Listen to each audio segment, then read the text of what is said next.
Hi, I'm Renz. Finally, I will start over again.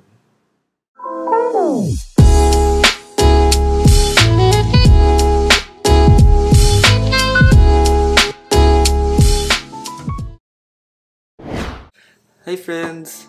So finally, I will start my YouTube channel and being a content creator.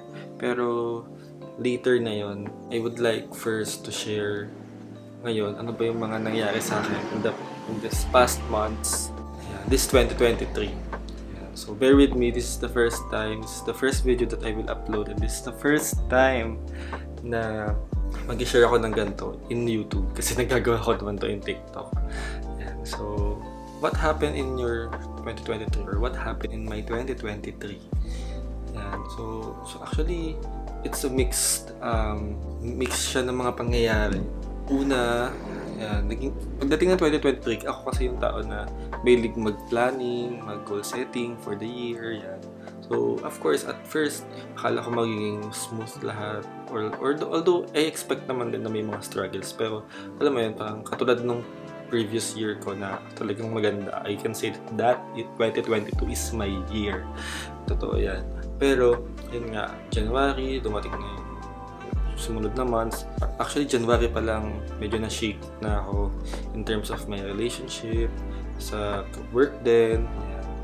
Actually, I'm also, for those people na nakakaalam, I'm also part of a ministry, youth ministry. It went well. Yan, naging maayos. Nagkaroon kami ng mga recollections and stuff. And part din ako before ng isang LGBTQ plus AI plus community. And masaya. Nakapag-focus din ako doon. Yan. I cannot say na na-balance ko, pero nagawa ko naman siya. Nagawa ko naman yung bawat commitment and responsibility ko sa bawat groups or commitment na meron ako. Yan. And after that, in terms of relationship, ayan. So, dun muna tayo, focus muna tayo doon. In terms of relationship, ayan. Nag-break kami ng ex ko, then may nakilala akong bago, it didn't work out. But that is the first time na pinili ko kung ano yung gusto ko. Siguro, medyo baka naging random ako ngayon sa video na to. Yan, kasi baka nagulat kayo, ba't ito yung pinag-uusapan? Ganyan. Pero soon sa mga next videos, pag-uusapan natin yan. Pero yun, sinasabi ko lang ngayon kung ano yung nangyari sa akin this year. Hindi naging maayos, pero that is the first time na pinili ko kung sinong gusto ko. Yan. So that's the, maybe I can say, important happening sa side ko na yun. And after that, yun, may nakilala ko yung currently taken. In my career aspect naman, ito talaga yung pinaka-struggle ako for this year. From last year, sobrang ganda itong career path ko or yung daloy ng career ko. Pero ngayon, yan, hindi siya talaga naging smooth sailing.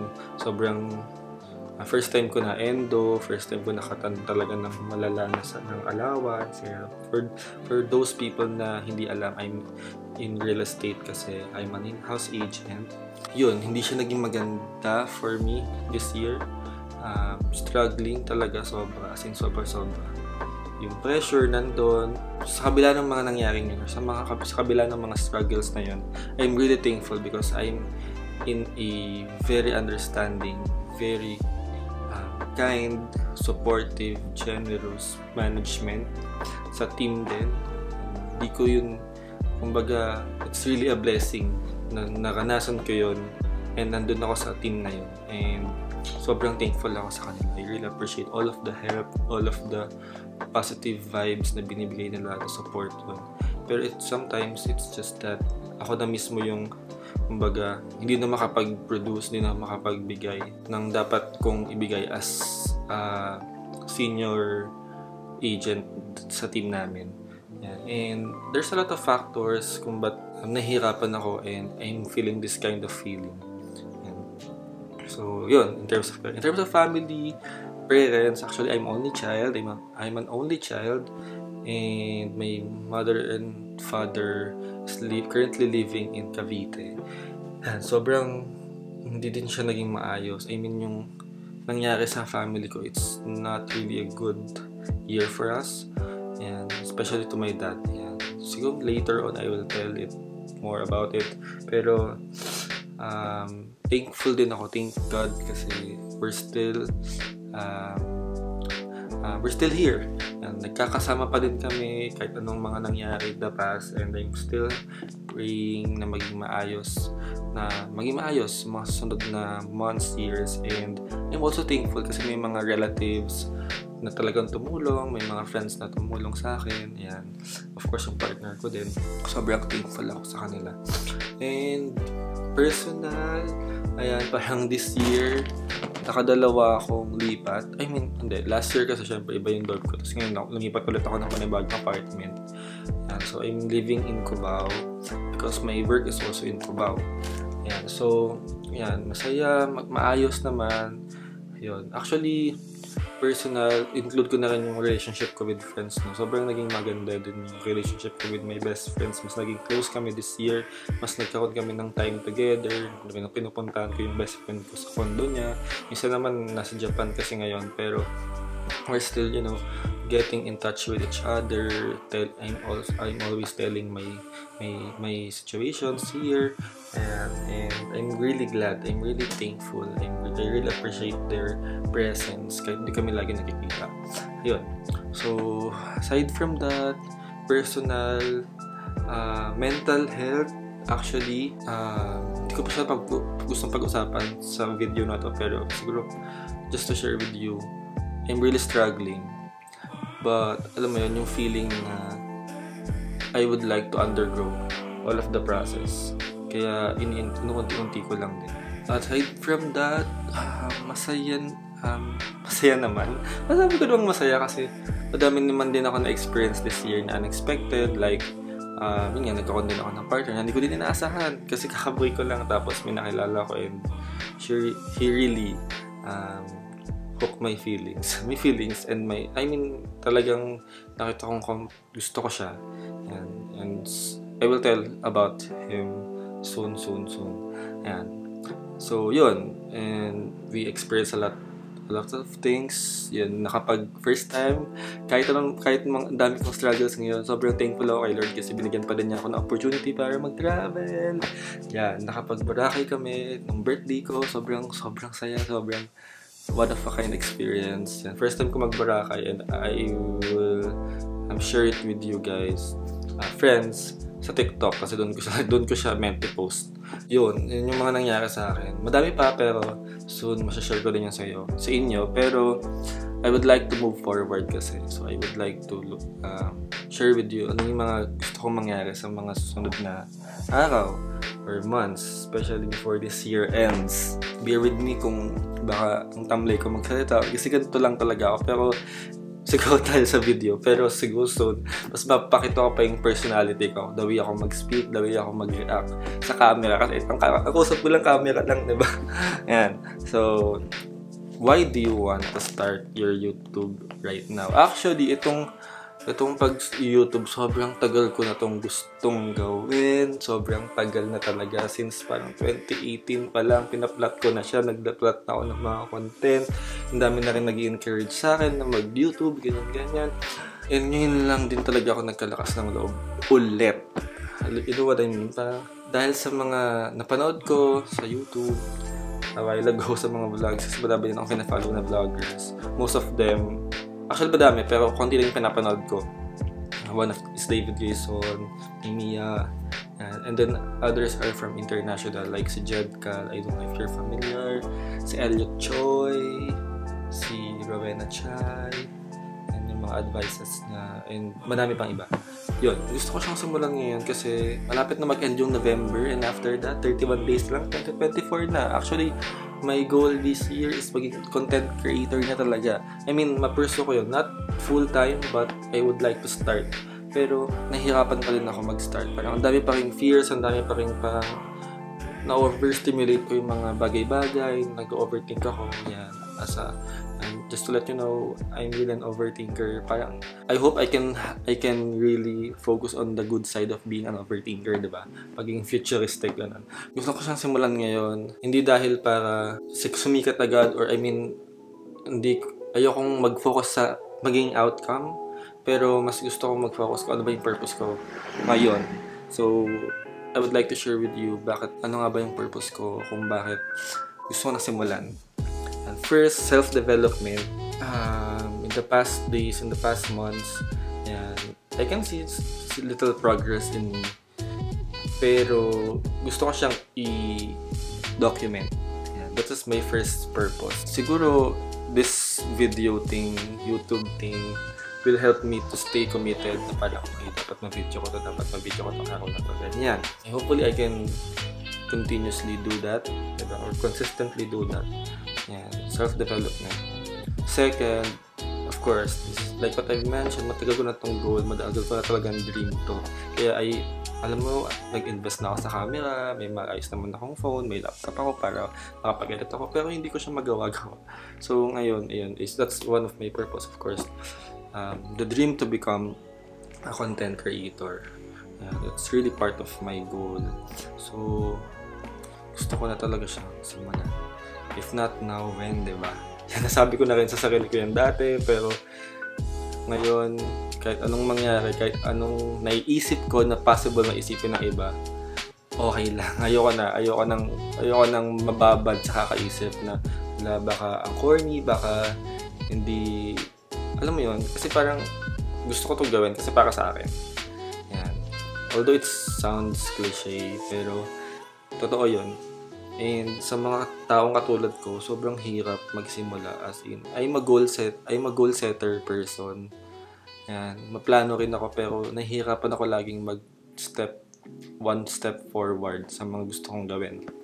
Yan. And number 3, share my journey. So, syempre, gusto ko din i-share to sa inyo. And malay mo, makabuo tayo ng community, diba, na gustong mag-grow together. By the way, I'm 26 now. I just turned 26 last October. So, in 25 years, I don't want to say na nasayang ko siya. Pero of course, there are some regrets. Pero gusto ko ngayon, na 26 na ako, move forward ako. Kahit konti. And hopefully magtuloy-tuloy, no? Pero yun, move forward ako sa gusto ko talagang mangyari. Ayan! And lastly, yun, by going back pala before ko masabi yung last purpose ko, so yun, gusto kong i-share sa inyo. Gusto kong mag-share sa ibang tao na hindi possible na kilala ko or hindi ko kilala, na baka we're in the same page na struggling sa mga ganitong situations. Not just struggling, but of course, I would also like to share my happiness naman. Mga happy moments, ganyan. Pero diba, syempre nakikita natin sa social media, puro masasaya, ganyan. Most of them, diba, kung paano sila nag-develop, ganyan. Pero they didn't know the journey. And ako, ang weird nga kasi yung iba, nag-start sila na okay sila. Maybe, yan. Pero ako, nag-start ako mag-vlog and inisimulan ko to, or baka ito yung nag-push sa akin para masimulan ko to. Hindi ako okay. Actually, hindi talaga ako okay these days, ganyan. Pero gusto ko tong simulan by doing this YouTube. Yan. And I would like na makita ko sa mga gagawin kong videos yung journey ko, kung paano ko. Hindi ko man alam kung anong santo patungo, pero sana yung patutunguhan nito is yung nilaan sa akin ni Lord and yung gusto kong patunguhan din. Yan. So, maybe there are some of you na ganun din, pero nahihirapan din magsimula, diba? So, I would like to share my journey with you. And, lastly, want something that I will look back if I already got into my goal destination. Yun nga yung sinabi ko kanina. But, despite of that, di ko man alam kung ano yung magiging goal, yung magiging destination nito, kung magiging yun ba talaga, makakamit ko ba yung goal ko na yun, diba? Pero gusto ko lang din someday, I will look back na ito yung ginawa kong first video, diba? Yan, ito yung dati ako, na sobrang hirap na hirap, pero nag-progress. Yan, nilabanan, kumbaga gano'n. So, yun yung mga purpose ko. And siguro last 3 na lang na I would like to share, no? Ito yung mga realization ko. Actually, kanina lang. Pero naisip ko na naman to in the past days na hindi ako okay. So, ito. First, it's okay to start over again. Ito nga yung title ng ng vlog na to, yung first vlog ko na to. Actually, madami akong attempt, madami na akong na-record last year pa na ito yung maging start ko, ganyan. Ito yung start vlog, ating first vlog ko, pero hindi ko talaga siya na-produce, hindi ko siya na-edit, ganyan. So, ang daming reasons kung bakit. Pero, ayan, it's okay to start over again. Grabe, no? November na. Actually, di ba sabi ko nga kanina, goal ko itong maging content creator since nag-start yung taon na to, 2023. Pero, November na, parang ngayon pa lang ako mag-start, di ba? Pero it's okay. And it's really, really okay. Wala namang nagmamadali. Hindi ka naman minamadali, diba, ng buhay. Pwedeng iba-iba tayo na may pinagdadaanan. Maybe a lot of you are pressured. Yeah. Ako din, pressure ako. Pero, it's okay na late mag-start. It's okay to start over again. And second, it's okay to live what you get used to do. And na-mention ko to kasi I noticed and I realized or I assessed myself, dami akong bagay na nasanay akong gawin. Mga habits. Some of those are good, some of those are bad. Pero it's really time to move forward and live what I get used to do. And actually, sa first vlog pa lang, no? Sorry, baka nagiging mabigat sa inyo, pero ito yung gusto kong ma-share. Ayan. Actually, I'm really planning to resign na sa almost 5 years kong job. And that is also my first job. Yung nabanggit ko kanina na I'm really in real estate. Ayan. Soon, sasabi ko din yun sa inyo. Pero, and I would like to learn new things. I-pursue din kung ano yung gusto ko. Piliin kung ano yung gusto ko naman ngayon. Yan. Hindi ko sinasabi hindi ko gusto yung trabaho ko. Sobrang mahal ko yung trabaho. Sobrang gusto ko yun. Give me a lot of things na meron ako ngayon. Yan. Yun yung naging bread and butter ko. Pero ngayon, I think it's time na mag-move forward ako into different path ng life ko in terms of career. Yan. Pero actually, hindi ko naman siya gustong iwanan totally. Pupursue ko pa din yun, yung real estate industry soon. And lastly, it's okay to move when you're feeling it already. Ito nga yung sinabi ko sa inyo kanina. Ayan, ako, na-feel ko to ngayon na gusto ko na ulit mag-start over again. As in from the basic. Not from scratch, but from the basic. Pero some of you, ayan, hindi naman kailangan madaliin yung mga bagay-bagay. Yung iba sa inyo, kung kailan nyo naisip or kailan nyo na-feel na ready na kayo, go for it. Hindi kailangan i-compare yun. Yun nga eh. Ako din ma-compare din ako actually. Alam mo yung, ayaw mo naman talaga i-compare pero unintentional. Nako-compare mo, di ba? It's okay to move when you're feeling it already. It's okay to undergo the process of feeling and frustration. Normal tayo, tao tayo, na feel talaga natin yan, na-experience talaga natin yan. And it's okay. It's really okay. Ngayon, ito, na-feel ko na talaga na gusto ko siyang ma-start. Hopefully, hindi ko naisipin kung ano yung mga possible na mangyari or possible na isipin ng iba sa ang gagawin ko. Pero, here I am. And nagsisimula. I mean, gustong magsimula. Diba? Yun lang. Hopefully, yung mga na-share ko ngayon, may napulot kayo or may na-realize kayo. Malay nyo, itong video na to magpa-simula sa inyo ulit na mag-start over again. I don't know. Ayan, pero yun. And so, I invited you, friends, to join in my self-development journey. I'm happy to share with you the things that I would like to do as I get older. And hope to hear from you soon as well. Diba? Yan. Of course, gusto ko din marinig yung mga life stories nyo. Yan. So, yun lang. And hope to see you in my next video. Hindi ko alam kung kailan. Pero, ayoko i-pressure sa sarili ko. Pero sana maging stay committed ako sa pag-create ng content for myself and for you, friends. This is Friends. See ya! So ngayon, pupunta tayo sa Makati. Doon ko plan mag-edit, mag-work, and kung ano pa yung dapat kong gawin. So yun lang, see ya!